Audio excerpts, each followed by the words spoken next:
Oke, selamat pagi, siang, sore, atau malam bagi para penonton. Saya nggak tahu kapan penonton nontonnya, jadi ya salam. Terlebih kepada Ibu Intan yang sebagai guru fisika yang bertanggung jawab dan juga memberikan saya kesempatan untuk membuat video mengenai materi fluida statis maupun dinamis. Oke, pada kesempatan kali ini saya akan membuat materi atau membuat video tentang percobaan mandiri tentang materi fluida dinamis, yaitu hukum Torricelli. Nah, pertama-tama apa yang dimaksud dengan hukum Torricelli? Jadi, hukum Torricelli adalah hukum yang menjelaskan kecepatan air yang keluar dari sebuah wadah yang berlubang atau dilubangkan di bagian tubuhnya. Bagaimana maksudnya? Nah, berikut ilustrasinya. Di sini terdapat sebuah tabung yang di bagian bawahnya ini ada lubang. Oke, jadi di sini ada beberapa keterangan ya. Nah, kalau misalnya di sini bisa dilihat V ini berarti kecepatan air yang keluar dari lubang yang berada pada tabung. Kemudian ada X itu adalah jarak dari tabung ke percikan air, itu seberapa jauh. Kemudian ada H itu adalah jarak dari permukaan air ke lubang.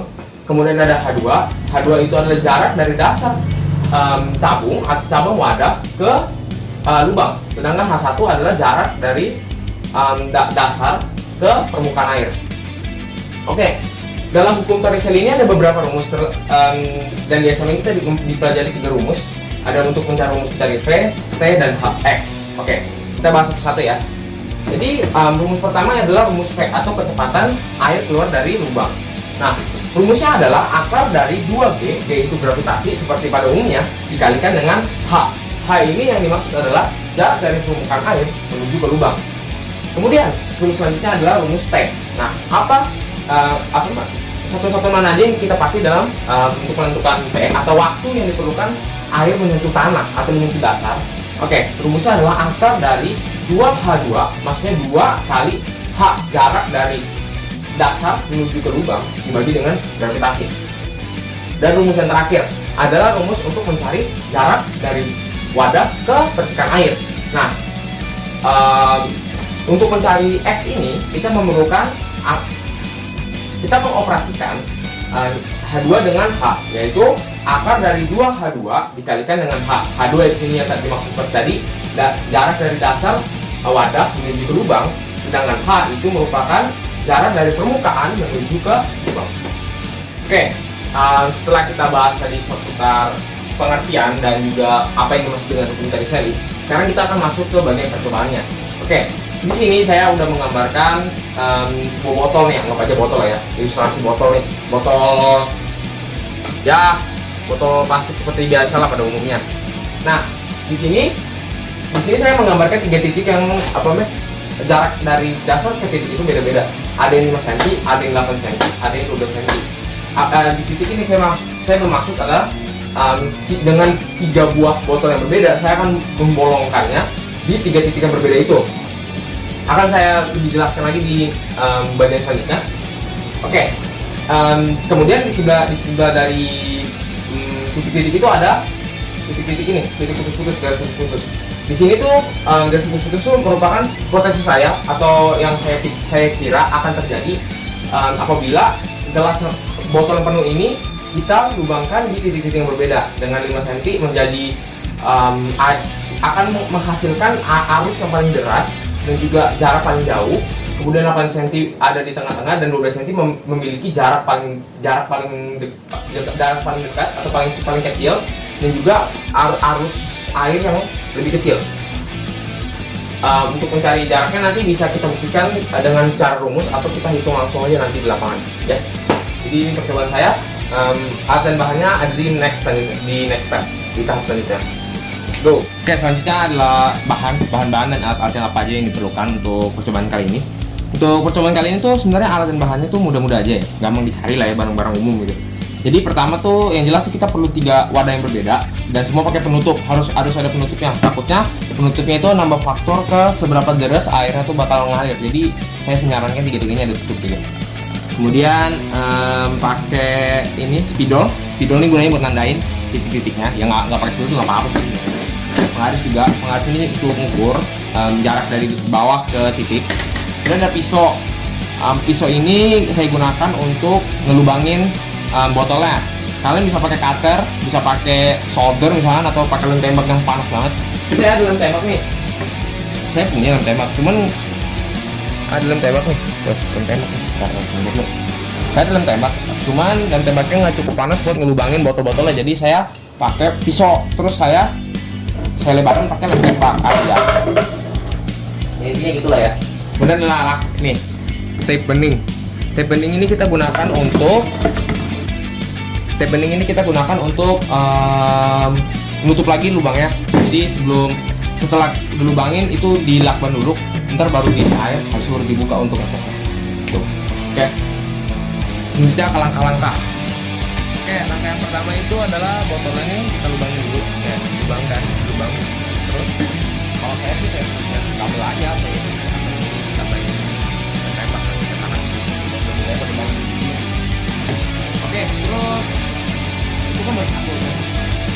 Botol dulu yang ketiga. Saya langsung skip aja biar lebih cepat. Ketika ketiga botolnya udah dilubangnya nih, bisa dilihat ya, nggak terlihat teman-teman. Ada lubangnya. Ini tiga-tiganya udah ada lubangnya. Kita cukup pakai pelan-pelan. Ini saya udah sempat terapkan.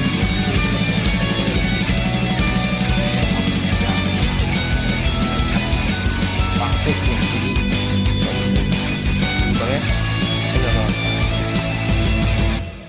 Ini supaya api biar nanti ketika air nggak bocor, nggak langsung bocor.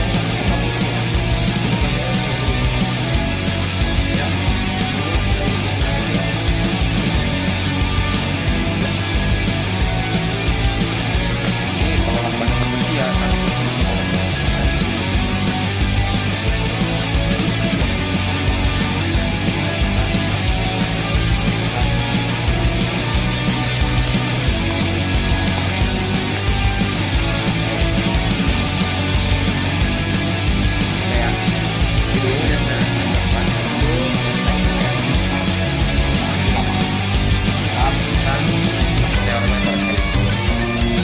Langkah selanjutnya bikin lapangan ya. Jadi ini ada botolnya udah saya lakban, udah dibuang juga. Jadi ya tadi kan saya bilang nih kalau misalnya kita perlu tutup botol ya tetap perlu, cuman alasannya beda, salah Bu. Jadi saya ralat alasannya itu kita perlu tutup botolnya supaya mudahin transport. Cuman kalau misalnya untuk prakteknya harus dibuka emang supaya air bisa ngalir. Nah udah kita langsung coba aja lah. Tuh ditambah Bu ngomongin.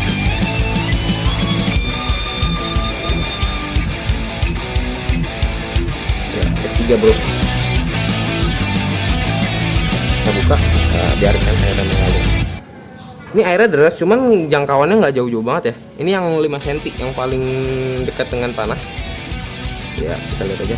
Ya airnya habis. Oke, dah ini yang 5 cm. Bisa dilihat setelah kalau airnya udah selesai itu dia bakal berhenti, atau permukaan airnya tuh bakal berada di titik yang setingkat dengan lubangnya. Jadi misalnya lubang 5 cm ya permukaan airnya bakal 5 cm dari dasar. Nah, selanjutnya yang 8 cm dari tanah. Oke, mana sekarang lapannya? Langsung buka aja. Susah banget.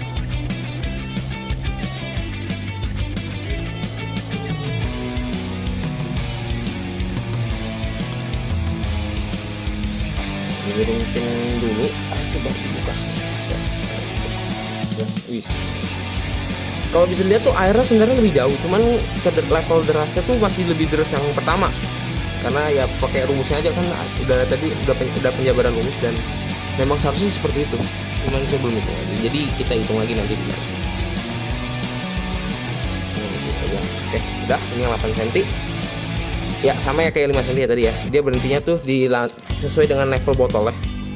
Jadi botolnya ada titiknya atau lubangnya ada di titik 8 cm dari dasar. Dia berhenti juga di 8 cm dari dasar. Oke, sekarang yang paling terakhir yang 12 cm. Iya, sama aja langsung kita buka aja. Buka dulu baru kita buka. Oke, udah dibuka. Bisa dilihat airnya kayak cuma ngalir doang. Iya. Dan durasinya nyentuh tanahnya juga pasti lebih lama daripada yang lainnya dari sebelumnya ya.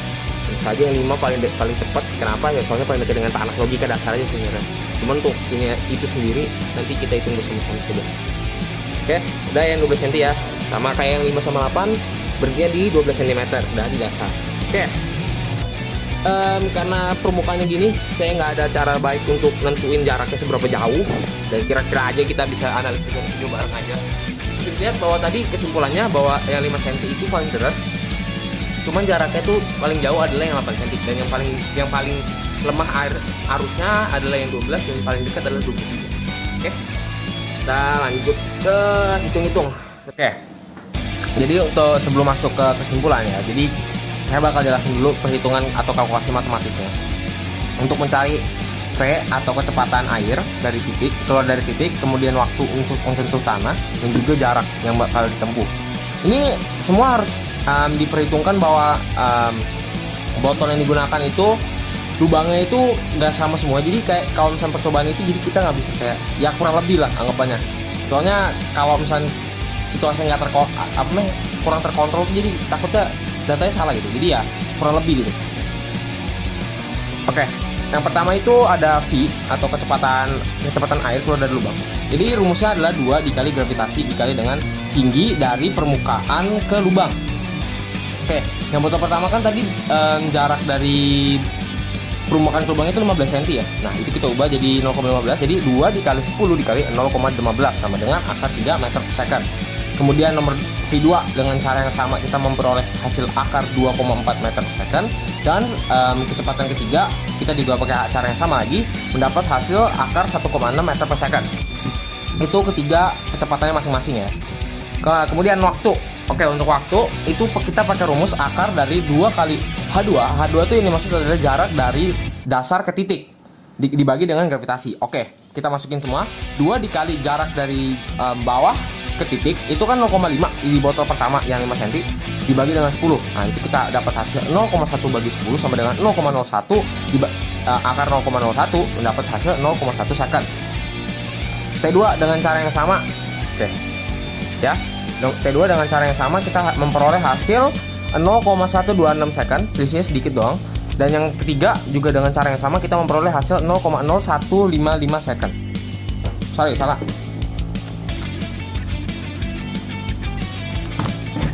Yang saya maksud adalah 0,155, bukan 0,015 ya. Oke, kita bisa lihat ya hasil pertama 0,1, 0,126, dan terakhir 0,155. Selisihnya sedikit-sedikit doang. Ya kenapa? Karena kita pakai 1 cm. Jadi perubahannya tidak begitu drastis dan juga tidak begitu ya intinya gitulah ya. Kemudian ada jarak dari titik ke akhir semburan atau jarak panjang semburan. Kita pakai rumus nih, akar 2 kali 2H. H itu tadi jarak dari permukaan ke titik dikali dengan jarak dari dasar ke titik. Oke, botol pertama 2 dikali 0,15 itu jarak dari itu ya jarak dari permukaan ke titik dan dikali dengan jarak dari bawah ke titik, yaitu 0,15 dengan 0,5. Hasilnya itu dapat dari jadi 0,015 meter kuadrat. Itu kita ubah kita akar jadi 0,122 meter atau 12,2 cm kurang lebih. Tapi sebenarnya kayaknya kalau apa yang dari saya lihat dari video tuh angka 12 cm itu dapat. Kemudian cara untuk mencari jarak yang kedua, caranya sama, tinggal analisis data, kita memperoleh hasil 13,6 cm. Nah, kemudian yang menarik di sini yang saya dapat adalah di hasil ketiga itu nilainya sama dengan hasil kedua, yaitu 13,6 cm. Kenapa? Karena jarak dari titik ke permukaannya itu tadi dari titik ke permukaan itu dia kalau yang ketiga itu 0,8, sedangkan yang kedua itu 0,12. Nah, H2-nya itu yang 8 cm itu 0,8, yang ini 0,012, jadi cuma datanya tertukar doang. Jadi ternyata hasilnya sama gitu. Oke. Sekarang kita masuk ke konklusi atau kesimpulan. Ini saya udah bikin tabel ya. Tabel hasil. Bisa dilihat ya. Jadi V botol 1 kena akar 3 meter per second, botol 2 akar 2,4 meter per second, dan botol 3 akar 1,6 meter per second. Waktunya 0,1, 0,126 second sama 0,155. Dan X-nya atau jarak dari titik ke hasil akhir semburan itu 0,12 cm. 12,2 cm. Ini saya pakai cm kenapa? Soalnya kita pakai 1 cm. Soalnya kita pakainya botol ya. Botol itu kan 20 cm doang, botol plastik biasa. Jadi kalau dibawa ke meter agak terlalu besar ya, 1 meter itu. Oke, jadi kita ubahnya ke cm. Jadi yang pertama itu 12,2 cm, 13,6 cm, 13,6 cm. Oke, jadi dengan ini dibuktikan bahwa hipotesis saya salah. Ya, kita belajar bersama aja. Dan saya berhasil menarik kesimpulan, ada 3 kesimpulan nih. Oke, kesimpulan pertama, semakin dekat titik, oke, di sini maksudnya semakin dekat titik dengan tanah, maka kecepatan akan semakin cepat. Bisa dibuktikan ya, akar 3, akar 2,4, akar 1,6. Ya, benar ya. Kemudian ada kesimpulan kedua, semakin dekat dengan tanah, waktu air menyentuh tanah akan semakin cepat. Sebenarnya di logika juga bisa, dan hasilnya pun sama, 0,1, 0,126, 0,155. Ya, itu hasilnya benar. Jadi sebenarnya hipotesis saya itu yang pertama yang ini itu benar, tapi yang kedua salah. Nah, kesimpulan terakhir adalah untuk mencapai jarak yang paling jauh atau yang diinginkan itu kita perlu perhitungkan antara jarak titik ke tanah juga titik ke permukaan. Kalau pertama kan tadi saya pikir kalau misalkan semakin dekat dengan tanah berarti pasti paling jauh. Ternyata bukan begitu sistem mainnya.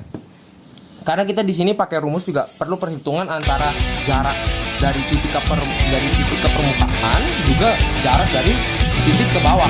Jadi kedua jarak harus diperhitungkan. Oke, sekian dari Shelly, dari Vander Adriani kelas 11 mohon maaf kalau masih ada kesalahan dan kalau misalkan percobaannya kayak kurang memuaskan atau gimana. Ya,